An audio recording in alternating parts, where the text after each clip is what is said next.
शादी की रात को लेकर मेरे बहुत सारे ख्वाहिशात थी। मैं जब भी अपने शौहर के बारे में सोचती तो मेरे जज्बात उभरने लगते। मेरी फीलिंग्स बहुत ज्यादा थी। मैं हर वो चीज करना चाहती थी जो शादी की रात शौहर और बीवी एक दूसरे के साथ करते हैं। मैं अभी जवानी की दहलीज में कदम रखी हुई थी। मैं अभी अभी ताज़ा ताज़ा जवान हुई थी और मेरे देश भी बहुत बड़े बड़े थे। मैं एक भरपूर किस्म की लड़की थी। मुझ में किसी भी किस्म की खामी नहीं थी। जब भी मेरी शादी की बातें चलती तो मेरी फीलिंग्स अपने शौहर के लिए बढ़ने लगती। मैं अब बहुत दिनों से शादी की रात के लिए इंतजार कर रही थी।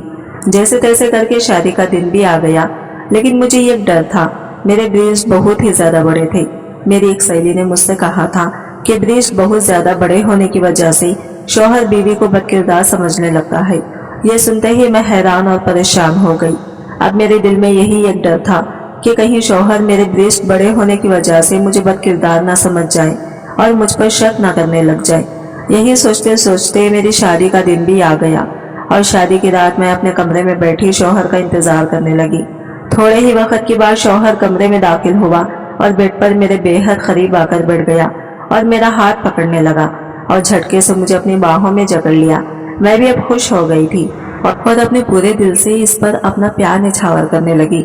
लेकिन जैसे ही इसकी नजर मेरे ब्रीज पर पड़ी तो इसने मुझे अपने दोनों हाथों से मेरा शौहर मुझ पर शक करता, मुझे मारता पीटता। मैं खामोशी से सब बर्दाश्त करती ताकि अल्लाह मुझसे राजी हो जाए।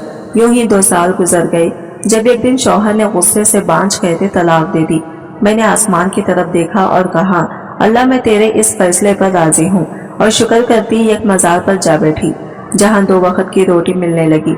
एक दिन सो रही थी कि तेज बारिश हो गई और इस बारिश में मुझे मेरे सालों के सब्र का इनाम मिला, क्योंकि मैं जो ही बारिश से बचने मजार के अंदर जा रही तो दरवाजे पर मुसलसल दस्तक की आवाज सुनकर मैंने आवाज लगाई और जल्दी से दरवाजे की जानिब बढ़ी।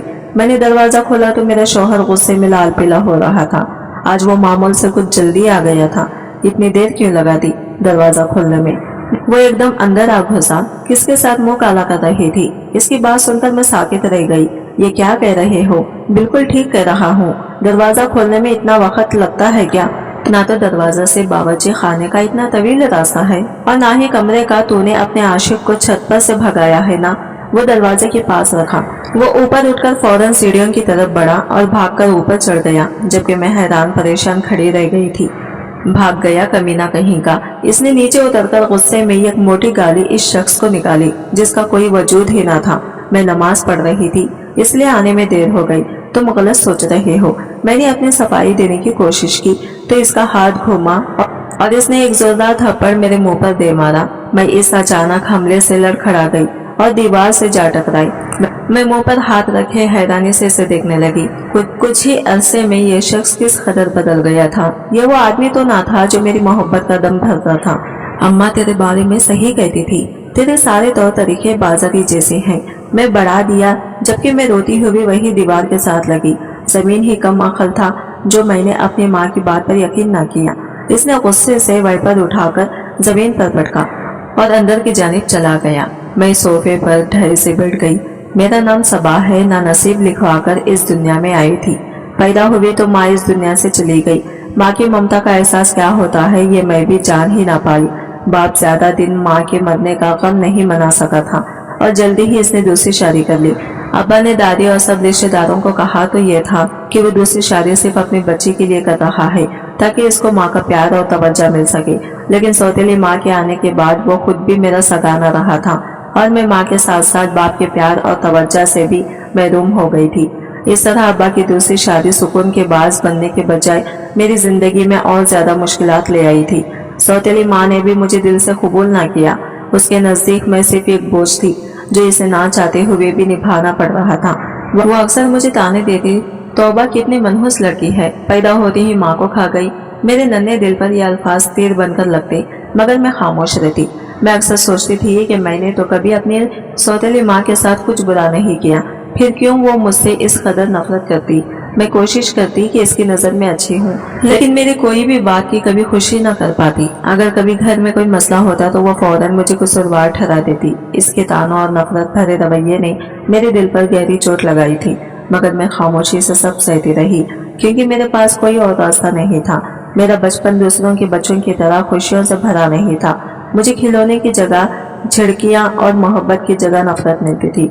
जब दूसरे बच्चे स्कूल जाते मैं घर के कामों में जीती रहती। अगर कभी बच्चों के साथ खेलने चली जाती तो सौतेली माँ को बहुत बुरा लगता और वो जी भरकर मुझे बुरा भला कहती। इस सब में अब्बा का किरदार महज एक खामोश तमाशाई का था।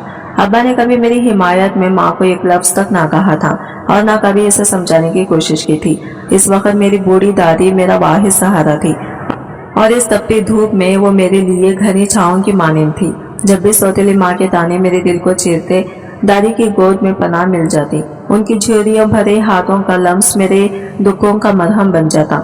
वो मुझे खुश आइन कहानियां सुनाती, जिंदगी के सबक देती और हमेशा ये समझाती कि सब्र और हौसला ही इंसान का सबसे बड़ा हथियार है। इनकी मोहब्बत में वो मिठास थी जो मेरे हर दुख को कुछ वक्त के लिए भुला देती थी। दादी की बातों से मुझे सुकून मिलता, जैसे कोई थका हारा मुसाफिर घनी छाँव में दम भरकर सता ले। मेरी दादी बड़ी नेक औरत थी। वो नमाज और कुरान बाकायदगी से पढ़ती थी। मुझे भी कुरान पाक दादी ने ही पढ़ाया था और नमाज भी सिखाती थी। वो मुझे दीन की बातें बताती और इस्लाम में वाक़यात सुनाती। मुझे पढ़ने का बहुत शौक था।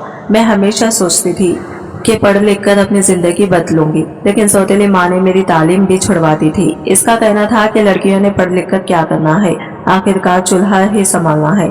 इसने मुझे किताबों से महरूम करके बर्तन और झाड़ू थमा दिए थे। मैं घर का सारा काम करती, थक जाती तो दादी की गोद में लेट जाती। उर्दू लिखना पढ़ना मुझे दादी ने ही सिखाया था। मैं चुपके चुपके मोहल्ले की लड़कियों से पुरानी किताबें लाकर अपना पढ़ने का शौक पूरा कर लेती थी। मुझे जब भी मौका मिलता मैं अपनी किताबें निकाल कर बैठ जाती और इनको पढ़ती रहती।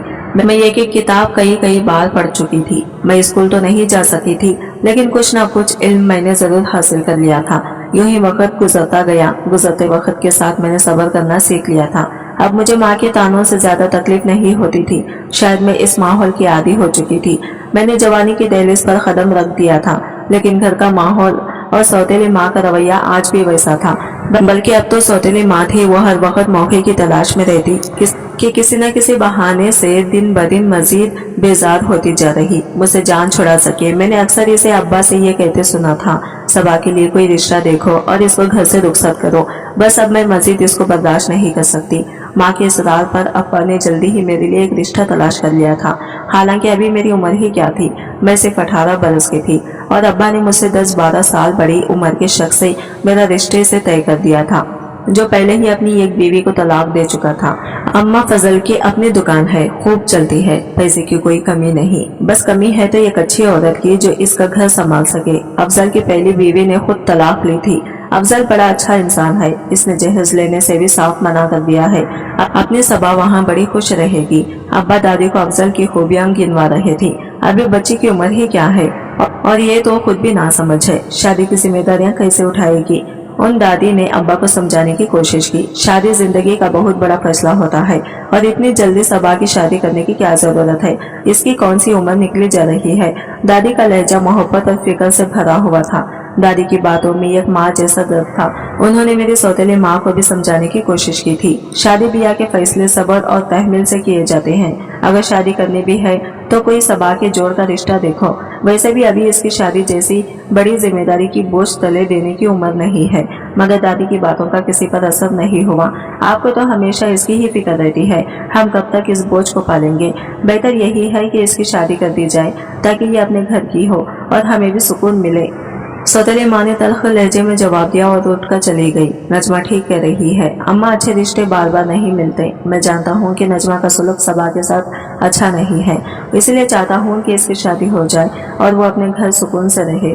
बस अब ये बात खत्म करो और शादी की तैयारी करो, इसके सिवा कोई हल नहीं है। अब्बा ने भी दादी की बात को नजरअंदाज करके हत्ता फैसला दे दिया था। दादी के चेहरे पर मायूसी और बेबसी साफ दिखाई दे रही थी, मगर वो मेरे सामने खुद को मजबूत जाहिर करने की कोशिश कर रही थी। रात को दादी ने मुझे अपने पास बिठाकर समझाया था, सबा मेरी बच्ची, मैं जानती हूँ कि ये सब तुम्हारे लिए बहुत मुश्किल है अपना घर छोड़कर जाना, आसान नहीं होता, लेकिन सब्र करना, याद रखना, जिंदगी में हर मुश्किल के बाद आसानी आती है। तुम्हें हिम्मत से काम लेना होगा। अल्लाह हमेशा अपने अच्छे बंदों का साथ देता है और इनकी मदद करता है। दादी की बातों से मेरे दिल को कुछ ढाढ़स हुई थी। मगर हकीकत ये थी कि मेरा दिल बेचैन था। मैं बहुत डरी हुई थी, लेकिन मैंने खुद को ये यकीन दिलाने की कोशिश की कि शायद किस्मत का ये फैसला मेरे लिए एक नई उम्मीद का दरवाज़ा खोल दे। शायद इस नए रिश्ते में मुझे वो मोहब्बत और इज्जत मिले जो हमेशा मेरे दिल की हसरत बनी रही। घर के झगड़ों और सौतेली माँ के तानों से छुटकारा मिलने की उम्मीद ने दिल को थोड़ी तसल्ली दी कि शायद शादी के बाद सुकून का रास्ता मिल जाए। मगर साथ ही दिल में यह खौफ भी था, क्या ये नई जिंदगी मेरे लिए वाकई खुशियों का पैगाम लाएगी या ये भी एक और आजमाइश साबित होगी। ना जाने मेरा शौहर कैसा होगा, क्या मेरा शौहर एक मोहब्बत करने वाला जीवन साथी बनेगा या ये नया रिश्ता मेरी जिंदगी के दुखों में मजीद इजाफा करेगा। मेरे दिल में हजारों खदशात मौजूद थे, मगर मेरे पास दूसरा कोई ऑप्शन नहीं था। वैसे भी अब्बा ने अपना हुक्म सुनाया था, कौन सा मेरी मंजिल जानने की कोशिश की थी। मेरी सौतेली माँ तो वैसे ही मेरी जिम्मेदारी से जान छुड़वाना चाहती थी, लिहाजा इसने शादी की तैयारियां में भी वक्त जाया करना मुनासिब न समझा और जल्दी ही मुझे अफसल के साथ हमेशा हमेशा के लिए रुखसत कर दिया। ये मत सोच कर बैठी रहना कि पीछे तेरा कोई मैका मौजूद है, अब बाप को भी 4 दिन सुकून के गुजार लेने देना। सौतेली माँ रुखसती के वक्त मेरे कानों में घुसकर बोली थी। इससे मुझे पहले भी कोई अच्छी उम्मीद न थी। मैं चुपचाप आंसू बहाती अपने शौहर के संग चली आई थी, जिसने मुझे बड़े से घर में ले जाकर अपनी माँ के सामने खड़ा कर दिया था। ये मेरी बीवी है, अम्मा देख तू कैसी कम उम्र भोली भाली और खूबसूरत है। वो पूरी 32 निकल कर बोला तो इसने माँ ने हैरत से मुंह पर उंगली रखकर ऊपर से नीचे तक मेरा जायजा लिया। ये तुझे कहाँ से मिल गई? वह हैरानी से पूछ रही थी। बस अम्मा मिल गई। इस बदतहजीब और फूटर औरत से तो 1000 दर्जा बेहतर है, जो ऐलान करके गई थी कि कोई मुझे अपनी बेटी ना देगा। देख तो कैसी चांद से दुल्हन अली तेरे बेटे को वो खुशी से फूले न समा रहा था। फिर इसकी माँ को मुझसे मिलकर कोई खास खुशी ना हुई थी। वो मेरे मुताल्लिक सवाल पर सवाल कर रही थी। मेरा शौहर इन सवालों से घबराकर मेरा हाथ पकड़ाकर मुझे अपने कमरे में ले गया। चल तू थक गई होगी, आराम से बैठ जा, तुझे इस घर में कोई तंगी ना होगी। मैं तेरा बहुत ख्याल रखूंगा, तेरी आंख में कभी आंसू ना आने दूंगा। वो मुझसे वादे पर वादे कर रहा था। मैंने सर उठाकर पहली बार इसका चेहरा देखा। वो मोहब्बत भरी नजरों से मुझे तक रहा था। खुशी इसके चेहरे से फूटी पड़ रही थी। मुझे इसकी एक एक वादे पर एतबार आने लगा। वो मेरा शौहर था, मेरा रिश्ता इससे जुड़ा था। वो मेरे लिए बहुत खास और मेरी जिंदगी में आने वाला पहला इंसान था जो मुझे पाकर खुश तो था।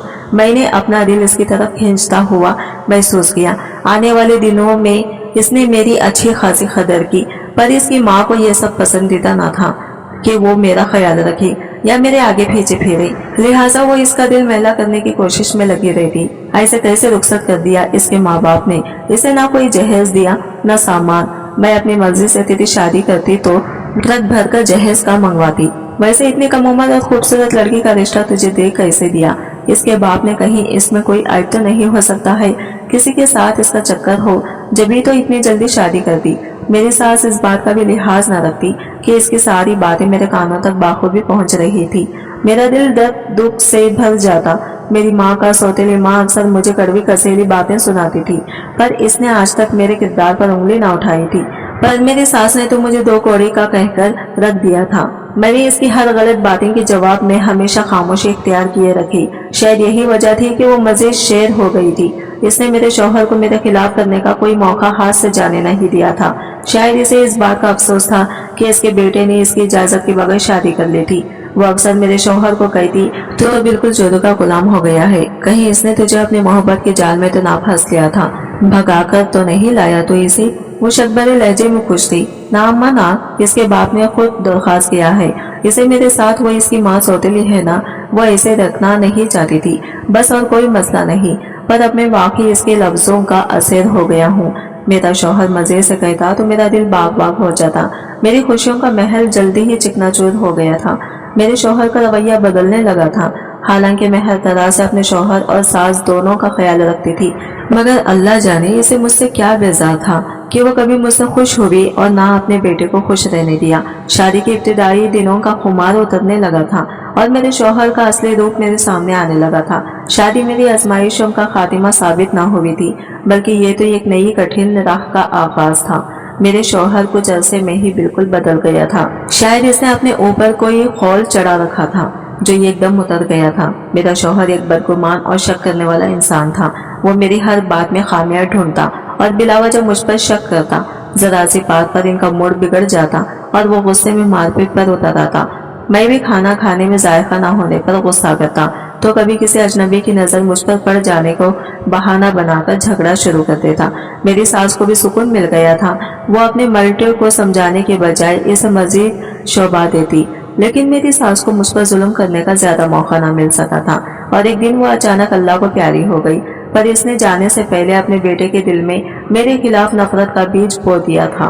मुझे अपने शौहर से मोहब्बत थी क्योंकि वो पहला शख्स था जिसने मुझे अपनी जिंदगी में शामिल होने के भले कुछ अरसे के लिए ही सही पर इज्जत और अहमियत दी थी। मुझे नहीं मालूम था कि वो इतनी जल्दी इस कदर बदल जाएगा।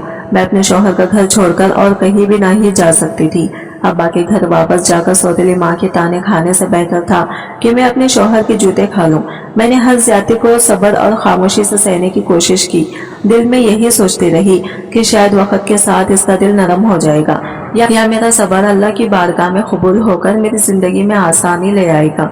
मुझे अक्सर दादी की बातें याद आती, बेटी सब्र करो, हर मुश्किल के बाद आसानी जरूर आती है। इन्हीं लफ्जों को अपने धारस बनाकर मैं हर दिन गुजरती रही, मगर शौहर का रवैया बद से बदतर होता गया। घर में कोई भी बात इसके आगे गुस्से को हवा दे सकती थी और मैं खुद को हर मुमकिन तरीके से इसके गुस्से से बचाने की कोशिश करती, मगर इसकी शक की आदत दिन ब दिन बढ़ती जा रही थी। ऐसा लगता था जैसे इसके साथ कोई ज़हनी मसला हो। रातों को रोते हुए मैं अल्लाह से दुआ करती कि कोई मौजिज़ा हो जाए और मेरा शौहर बदल जाए, लेकिन ऐसा कुछ ना हुआ। हर गुजरते दिन के साथ मेरे शौहर का रवैया बद से बदतर होता जा रहा था। बेशक घर में खाने पीने और सामान की तंगी ना थी, लेकिन शौहर की शक की आदत ने मेरी जिंदगी अजीरन से अजीरन कर दी थी। यकीनन इसकी पहली बीवी ने भी इससे इसी वजह से तलाक ली होगी, लेकिन मेरे पास तो कोई ठिकाना ना था। मैं कहाँ जाती? मेरे शब्बो रोज इसी अजियत में गुजर रहे थे। मेरी शादी को 1 साल का अरसा गुजर चुका था कि एक दिन दादी का इंतकाल हो गया। मुझे दादी के मरने का बहुत सदमा हुआ था। कई दिनों तक मैं रोती रही थी, लेकिन फिर रफ्ता रफ्ता सब्र आ गया था। दादी के होते मैं कभी कभार अब्बा के घर का चक्कर लगा लेती थी, लेकिन दादी के मरने के बाद मैं वहाँ कभी नहीं गई थी। अब्बा को तो शायद याद भी नहीं था कि इसकी कोई बेटी है। वो अपनी जिंदगी में मगन था। शायद यही वजह थी कि मेरे शौहर का हौसला बढ़ता जा रहा था।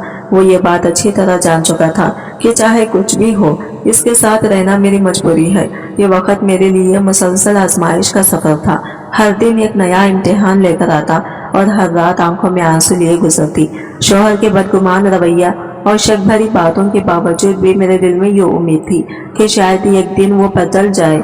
सास के मरने के बाद मैं सोचती भी कि शायद अब शौहर का रवैया मेरे साथ बेहतर हो जाएगा, लेकिन वक्त गुजरने के साथ सब कुछ मजीद बिगड़ता चला गया। छोटी छोटी बातों पर झगड़ा करना, बात बात पर ताने देना शौहर का मामूल बन चुका था और अब तो इसने मुझ पर हाथ भी उठाना शुरू कर दिया था। मैं इसकी हर ज्यादती को खामोशी से बर्दाश्त करती रही, मगर मेरे सब्र का इस पर कोई असर न हुआ। शौहर का शक दिन ब दिन बढ़ता गया।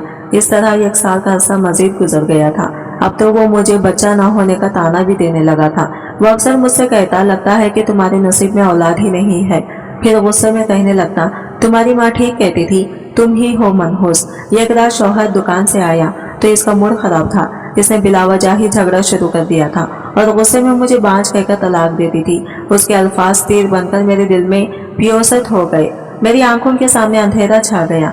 मुझ में कुछ कहने की हिम्मत भी बाकी न थी। मैं सदमे की हालत में बेहस और हरकत खड़ी थी। उसने दरवाजा खोलकर मुझे घर के बाहर धक्का दे दिया, निकलो यहाँ से और अब दोबारा कभी मुझे अपनी शक्ल मत दिखाना। उसने चीख कर कहा। मुझे यूं लगा जैसे मेरी जिंदगी का आखिरी सहारा भी छिन गया हो, लेकिन मैंने आंखों से बहते आंसुओं को पोंछा और लरसते दिल के साथ आसमान की तरफ देखा और धीरे से कहा, या अल्लाह, मैं तेरे इस फैसले पर भी राजी हूँ। शायद ये भी मेरे नसीब का एक इम्तिहान है। मेरी आंखों से आंसू जारी थे, लेकिन अंदर कहीं एक अजीब सा सुकून भी उतरने लगा। दादी की आवाज मेरे कानों में गूंजने लगी थी कि अल्लाह कभी अपने बंदों को इनकी हिम्मत से ज्यादा आजमाइश में नहीं डालता। मुझे बाप के घर वापस जाने का ख्याल आया, मगर सौतेली माँ की तल्ख बातें और ताने ज़हीन में गूंजने लगे। मैं जानती थी कि वहाँ मेरे लिए कोई जगह नहीं होगी। बाप के घर वापस जाकर मैं अपने आप को मजीद जिल्लत में नहीं ढकेल सकती थी। मैं यूं ही बेमकसद सड़कों पर चलती रही और सोचती रही कि अब मेरा ठिकाना कहाँ होगा।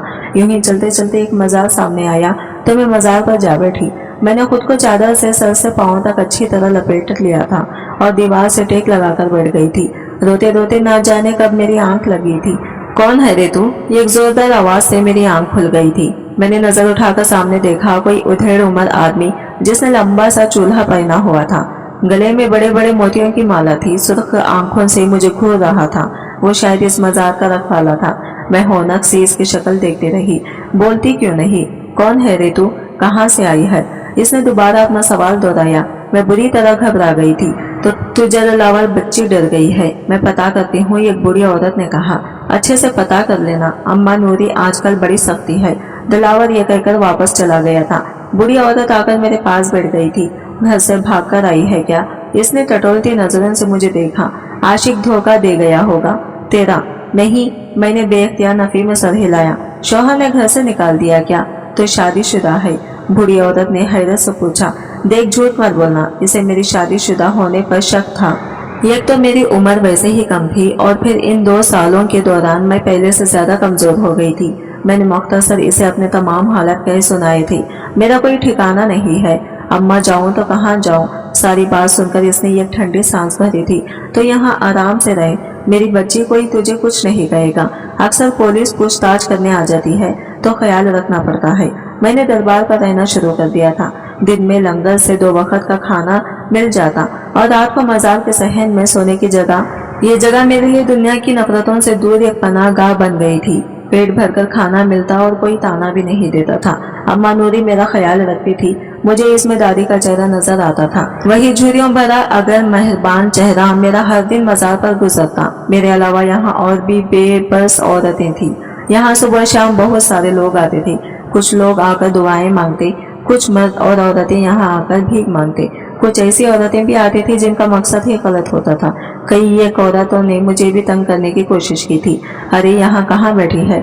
हमारे साथ चलेगी तो वारे नियारे हो जाएंगे तेरे। सोच ले, अम्मा नूरी हर बार ऐसी औरतों को डांटकर भगा देती थी। दफा हो जाओ, क्यों तंग कर रही हो बच्ची को? रफ्ता रफ्ता दिलावर को मेरी नेक फितरत का अंदोज हो गया था। मैं ना भीख मांगती थी ना किसी और गलत काम में मुलविस थी। अक्सर लोग मेरे आगे कुछ रुपये रख जाते थे, मैं तो वो भी नहीं उठाती थी। मुझे रुपये की तमन्ना ना, कभी पेट भरने की रोटी चाहिए थी, वो मिल रही थी। मैं नमाज पढ़ती और अल्लाह से अपने लिए मदद तलब करती। दिलावर समझ गया था कि मैं सिर्फ हालात की मारी थी। मुझे दरबार पर रहते हुए काफी वक्त गुजर चुका था। अब तो दरबार पर रहने वाले सब लोगों से मेरी वाफियत हो गई थी। मैं ज्यादातर दरबार के पिछले सहन में भी रहती थी, क्योंकि सामने की तरफ ज्यादा रश होता था और अक्सर औपाश मर्दों का आना जाना भी लगा रहता था। मुझे इनकी नजरें पसंद न थी, इसीलिए मैं ज्यादातर पीछे की तरफ ही रहती थी और रात को वही अम्मा नूरी के साथ लेटकर सो जाती थी। एक दिन मैं मजार के सहन में सो रही थी कि अचानक तेज बारिश शुरू हो गई। मैं जल्दी से मजार के अंदर जाने लगी ताकि खुद को बारिश से बचा सकूं। जैसे ही मैं अंदर जाने लगी, अचानक एक मासूम बच्चे की रोने की आवाज ने मेरे कदमों को रोक दिया। बच्चे की रोने की आवाज मजार के पिछले दरवाजे से आ रही थी। मैं चौंकर आवाज की सिमत बढ़ने लगी और दरवाजा खोलकर बाहर झांका। अचानक मुझे एक झटका लगा था। मजार के दरवाजे के पास ही एक छोटा बच्चा जमीन पर लेटा हुआ था। बच्चा सर्दी से कांप रहा था और जोर जोर से रो रहा था। मैं तेजी से इसके पास पहुंची और इसे गोद में उठा लिया। मैंने बच्चे को बेख्तियार सीने से लगा लिया था। जैसे ही मैंने इसे सीने से लगाया, इसका रोना मजीद तेज हो गया। ऐसा लगता था जैसे वो भूख से निठाल हो। बच्चा इतना छोटा था कि जैसे अभी कुछ दिन पहले ही पैदा हुआ हो। मेरे हाथ कांपने लगे। ना जाने कौन इतना बेरहम था कि इस मासूम को यूं फेंक गया था। मैंने जल्दी से अपना स्वेटर उतारा जो अम्मा नूरी ने मुझे पहनने को दिया था और बच्चे को इसमें लपेट कर अपने सीने से लगा लिया ताकि वो कुछ गर्म हो सके। बच्चे के नन्हे वजूद को गोद में लेते ही मेरे दिल में अजीब सी ममता जाग उठी थी। मजार के सहन में इस वक्त कोई ना था। मैंने बच्चे को चादर में लपेटा और इसे सीने से चिमटा कर थपकने लगी। थोड़ी देर बाद इसका रोना धीरे धीरे थम गया और वो रो रो कर सो गया। मैं जागती हुई इसके मासूम मेरे सीने से लिपट कर है चेहरे को देखती रही और दिल ही दिल में सोचती रही कि शायद अल्लाह ने इस बच्चे को मेरे लिए भेजा है। सुबह होने तक वो बच्चा मेरे बाजुओं में सुकून से सोया रहा था और मैं अपने दिल में ये सोच चुकी थी कि ये बच्चा मेरा है। चाहे कुछ भी हो जाए, मैं इसे कभी किसी के हवाले नहीं करूंगी। सुबह हुई तो मजार के सहन में हल्की सी चहल पहल शुरू हो चुकी थी। लंगड़ा कर काम करने वाले लोग अपने काम में मसरूफ हो गए थे। मैं बच्चे को अपने सीने से लगाए बैठी थी जब अम्मा नूरी मेरा हाल पूछने आई थी और मेरी गोद में एक छोटा बच्चा देखकर हैरान रह गई थी। अरे ये बच्चा कहाँ से आया? वह हैरानी से मेरी तरफ देखते हुए बोली, ये मेरा बच्चा है, अल्लाह ने इसे मेरे लिए भेजा है। میں نے مسکرا کر کہا۔ اما نوری کی آنکھیں میں حیرت سے پھیل گئی تھی۔ وہ میرے قریب آ کر بیٹھ گئی اور رازداری سے بولی، کیا کہہ رہی ہے تو؟ یہ تیرا بچہ ہے؟ کہاں سے ملا یہ تجھے؟ میں نے رات کا واقعہ تفصیل سے اما نوری کو کہہ سنایا تھا۔ لگتا ہے کوئی اپنا گناہ چھپانے کے لیے اس بچے کو یہاں پھینک کر چلا گیا، اما نوری نے سوچتے ہوئے کہا تھا۔ کیسا زمانہ آ گیا ہے، معصوم بچے کو مرنے کے لیے پھینک دیا۔ شاید اللہ نے اس ننھی سی جان کو میرے لیے بھیجا ہے تاکہ میری خالی گود بھر جائے اور جینے کا ایک مقصد مل جائے۔ میں نے خوشی سے کہا، اور ہاں اماں، اب جلدی سے اس کا دودھ کا کچھ انتظام کرو، پتہ نہیں کب سے بھوکا ہے بیچارہ۔ اما نوری نے کچھ دیر خاموشی سے مجھے دیکھا، پھر بولی، ٹھیک ہے، اگر تو نے اس بچے کو پالنے کا فیصلہ کر لیا ہے تو میں بھی تیرے ساتھ ہوں۔ اس دن میرا دل بہت زیادہ پرسکون ہو گیا تھا۔ ایسا محسوس ہو رہا تھا جیسے اللہ نے مجھے میرے صبر کا صلہ دے دیا ہو۔ یہ بچہ میرے لیے زندگی کی ایک نئی امید بن گیا تھا۔ اب میری زندگی کا ہر دن اس ننھی سی جان کے لیے تھا۔ میں اسے بہت پیار کرتی، اس سے باتیں کرتی، وہ بھی اپنی معصوم نظروں سے مجھے تکتا اور میری باتیں سن کر مسکرانے لگتا جیسے سب سمجھ رہا ہو۔ دل اور چچا نے مجھے بچے کی ضروری سامان کے لیے رقم فراہم کی تھی اور میں اما نوری کے ساتھ جا کر بچے کی ضرورت کا سامان اور دودھ لے آئی تھی۔ شاہنواز صدمے اور غصے سے پاس سے پاگل ہو رہے تھے۔ نہ جانے اس کے نصیب میں سکون کیوں نہیں لکھا تھا۔ وہ ہاسپٹل کے نہ جانے کے کوریڈور میں بے چینی سے چکر کاٹ رہا تھا۔ اس کے 2 دن کے بچے کو کسی نے ہاسپٹل سے اغوا کر لیا تھا۔ دوسری طرف اس کی بیوی کی حالت بھی نازک تھی، وہ ICU میں تھی۔ ڈاکٹر بھی اسے بچانے کی بھرپور کوشش کر رہے تھے، لیکن اس کی حالت مسلسل بگڑتی جا رہی تھی۔ جب شاہنواز کو بچے کی اغوا ہونے کی خبر ملی تو اس کے پیروں تلے سے زمین نکل گئی تھی۔ وہ پاگلوں کی طرح ہاسپٹل کے ہر کونے میں دوڑتا رہا، ہر کسی سے بچے کے بارے میں پوچھا، لیکن کسی کو کچھ علم نہ تھا۔ اس کا دماغ سن ہو چکا تھا۔ ایک طرف اس کی بیوی زندگی اور موت کی کشمکش میں تھی اور دوسری طرف اس کا بچہ لاپتہ ہو چکا تھا۔ پھر وہ المناک لمحہ آیا جب ڈاکٹر نے اسے اطلاع دی کہ اس کی بیوی جان کی بازی ہار چکی ہے۔ شاہنواز پر صدمے کا ایسا دار ہوا کہ وہ کسی بات کو سوچنے سمجھنے کے قابل نہ رہا۔ ایک لمحے میں اس کی دنیا اجڑ چکی تھی، نہ اس کی بیوی بچ سکتی تھی اور نہ ہی اس کا بچہ۔ شاہنواز کو یوں محسوس ہو رہا تھا جیسے اس کا دماغ پھٹ جائے گا۔ وہ اپنی ماں کے پاس چلا آیا تھا اور ان کے گلے لگ کر رونے لگا تھا۔ کیوں اللہ ہمیشہ مجھ سے میرا سب کچھ چھین لیتا ہے؟ اماں، اس نے روتے ہوئے کہا تو اس کی ماں نے اسے اپنے سینے سے لگا لیا تھا۔ شاہنواز کوئی معمولی آدمی نہیں تھا، وہ بے پناہ زمین اور جائیداد کا مالک تھا۔ شہر کے بڑے رئیسوں میں اس کا شمار ہوتا تھا، لیکن دولت کے باوجود اس کی زندگی میں سکون نہیں تھا۔ چھوٹا تھا تو اس کے باپ نے دوسری شادی کر لی تھی۔ اس کی سوتیلی ماں کوئی اچھی عورت نہ تھی، وہ بیوہ تھی اور پہلے شوہر سے اس کا ایک بیٹا بھی تھا۔ وہ اس کے باپ کے دفتر میں کام کرتی تھی۔ نہ جانے کیسے وہ اس کے باپ کو رجھا کر اس کی زندگی میں شامل ہو گئی تھی۔ رفتہ رفتہ وہ اس کے باپ پر حاوی ہوتی چلی گئی تھی اور اس نے شاہنواز کے باپ کو اس کے اکلوتے بیٹے سے بہت دور کر دیا تھا۔ شاہنواز کا بچپن اس کے باپ کی سختی اور اس کی محبت اور شفقت سے محرومی میں گزرا تھا۔ اس کے باپ کا سوتیلا بیٹا عدنان اس کے گھر میں ٹھاٹھ سے رہتا اور شاہنواز کو ہر چیز سے محروم کر دیتا تھا۔ حسد کا شکار ہو کر وہ شاہنواز کا دشمن بن چکا تھا۔ شاہنواز اس ساری صورتحال سے بہت پریشان تھا۔ اس کے ذہن پر بہت منفی اثرات مرتب ہو رہے تھے۔ اس کی ماں دردانہ بیگم کے پاس دولت کی کمی نہ تھی۔ اس کا باپ بہت دولت مند تھا اور وہ ان کی اکلوتی بیٹی۔ انہوں نے اپنے شوہر سے علیحدگی اختیار کر لی تھی۔ اب تک وہ شاہنواز کی وجہ سے سب برداشت کر رہی تھی، پر جب شاہنواز ہی خوش نہ تھا تو وہ یہاں کیوں رہتی؟ شاہنواز کے باپ کی بیوی کی دولت دردانہ کی دولت کے مقابلے کچھ نہ تھی۔ وہ اپنے ہائے شہر آ گئی تھی اور شاہنواز کے ساتھ سکون کی زندگی گزارنے لگی تھی۔ شاہنواز بڑا اچھا اور قابل بچہ تھا۔ اس نے کبھی اپنی ماں کو مایوس نہ کیا تھا۔ ایسے ہی وقت گزرتا چلا گیا تھا۔ شاہنواز کا باپ کا بیمار ہوا تو اس نے شاہنواز کو ملنے کے لیے بلایا تھا۔ وہ گیا تو اسے اندازہ ہوا تھا کہ اس کا باپ کمپرومائز کی زندگی گزار رہا ہے اور اس کی سوتیلی ماں کا بیٹا باپ کی ہر چیز پر قابض تھا۔ شاہنواز نے اپنے باپ کا کافی ساتھ دیا، پیسے بھی بھجواتا رہا تھا، لیکن کچھ وقت کے بعد اس کا انتقال ہو گیا تھا۔ اس کے بعد شاہنواز بھی اپنے باپ کے شہر لوٹ کر نہ گیا تھا۔ جلدی ہی دردانہ بیگم نے شاہنواز کی شادی کر دی تھی۔ مہنور بہت اچھی لڑکی تھی۔ شاہنواز اپنی بیوی سے بے پناہ محبت کرتا تھا۔ دونوں بہت خوشگوار زندگی گزار رہے تھے۔